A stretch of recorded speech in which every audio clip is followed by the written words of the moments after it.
Hey, welcome to the Backpacking 101 series. As you can see, we're on trail again. These long trails just keep getting in our way on our trip across the country. This is the Lone Star Hiking Trail, the longest trail in Texas. And we're headed across the country with the Gump 24 Forest for President campaign. It's the campaign where we're trying to get people more involved with the political process so that we get better candidates for president, candidates that represent public interest rather than special interest and corporate interest. We think third party is the way to do that because the two parties are just kind of too tied with their big donors. And so considering a third party candidate, the People's Party, candidates that are out there will help us get people that are more principled, that stick to their principles and represent the people better.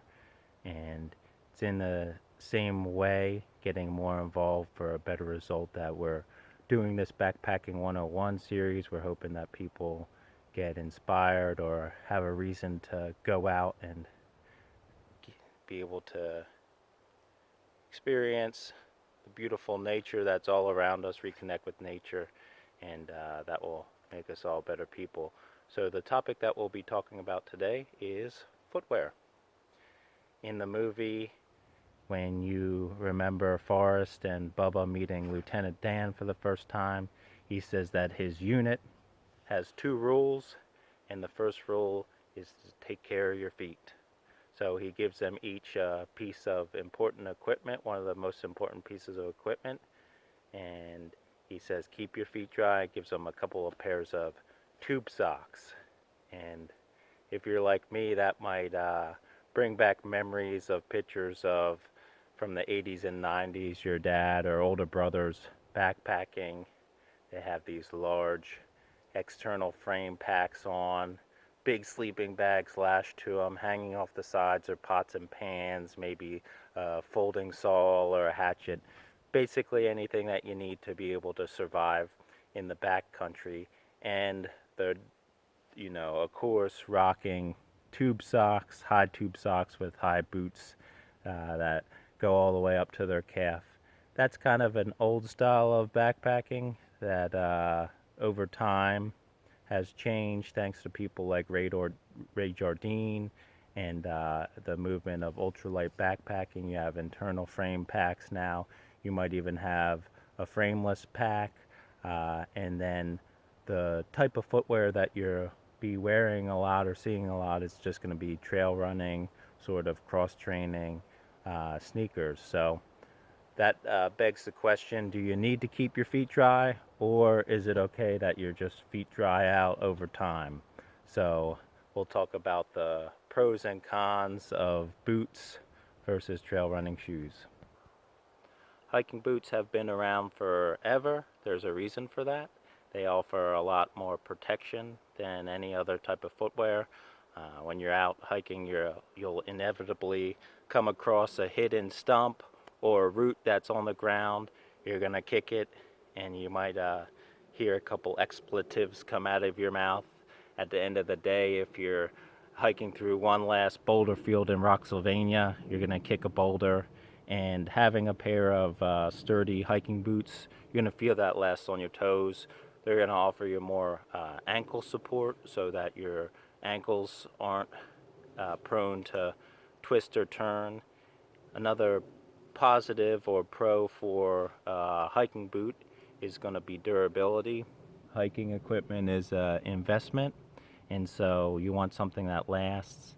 In the nature of boots, they have more material, and a good pair of hiking boots, if you take care of them, can last for years. Another pro for boots that could be also potentially in the con column, same with shoes, is waterproofing.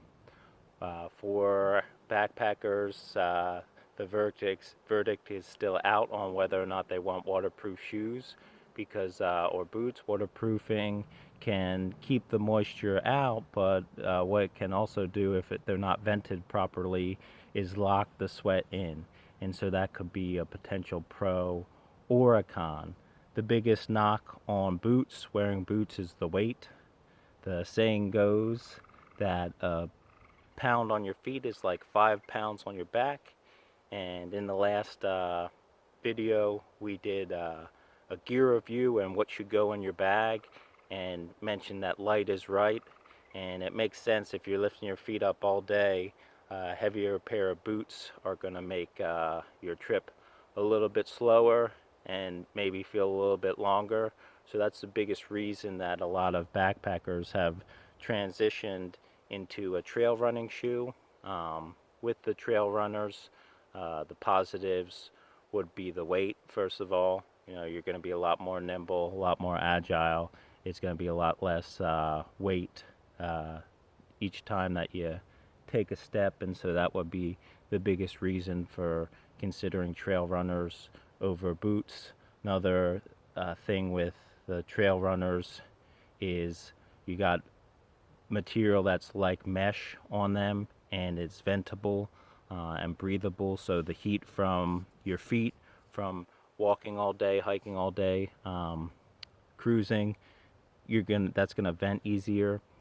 If your feet do get wet, if you're on a trail that has a lot of water or it's raining, a trail runner is going to be able to dry much quicker with that lighter material. Whereas in a boot, you might have waterlogged boots for days upon days if it's humid and rainy, and that's just more weight on your feet in that type of scenario. Some of the negatives for trail runners, you will find that you have less support.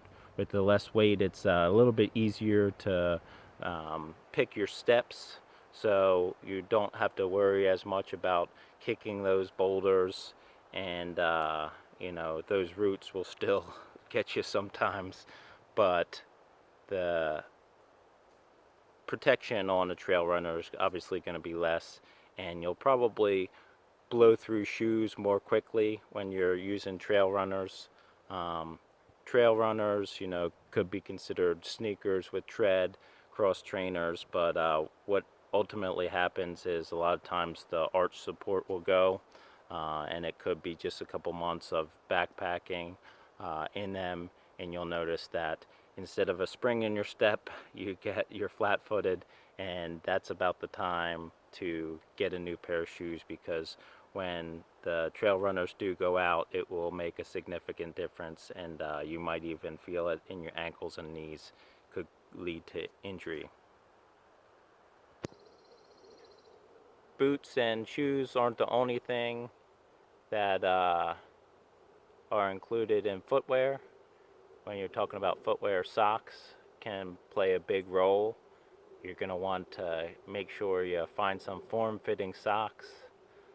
Good pair of merino wool socks like Darn Tough out of Vermont, made in US, lifetime warranty.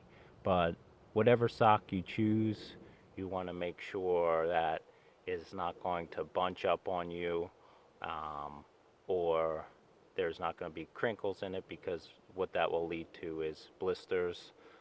Anywhere where the sock is bunched or folded up and there's movement, you're going to feel some heat on your foot and then eventually get a blister, and that blister will be a painful reminder constantly that you should have maybe considered what you were going to put on your feet before you got out there.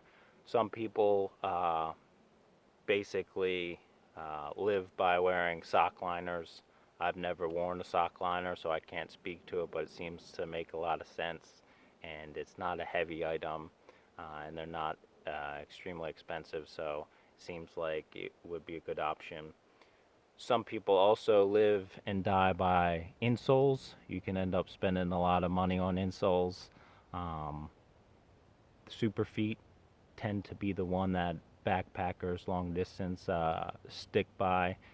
They have different colors of super feet. I think that they range in color by the firmness of the insole, and green is the color that I've seen a lot of backpackers using.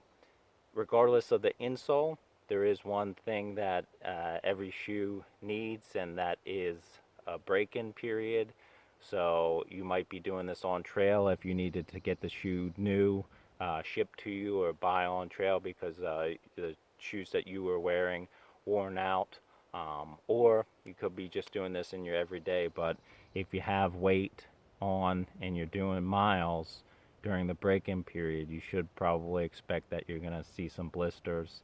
And if there was a better way to deal with it, someone would have probably thought about it, but just take some time for your feet to form into those insoles. Last piece of footwear that some people will also want to wear on all their hikes is a shoe gaiter. Brand that a lot of people use is Dirty Girl. Um, for me, it's just another piece of equipment that you have to keep track of and try and put on in the morning. But if you get a little pebble, it can be as small as a little pebble in your shoe, and it's rolling around, and you don't want to stop until your next break.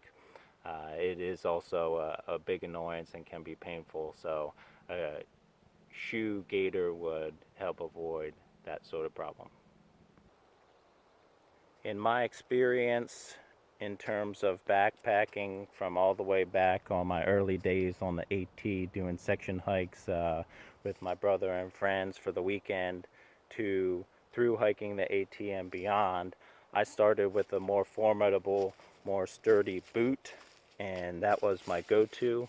And it was probably because I was taking shorter trips and not necessarily worried about how fast I was going or how long I was going to be able to go, as long as I could keep up with the people that I was with and that we made it to camp that night. Then that was the most important part.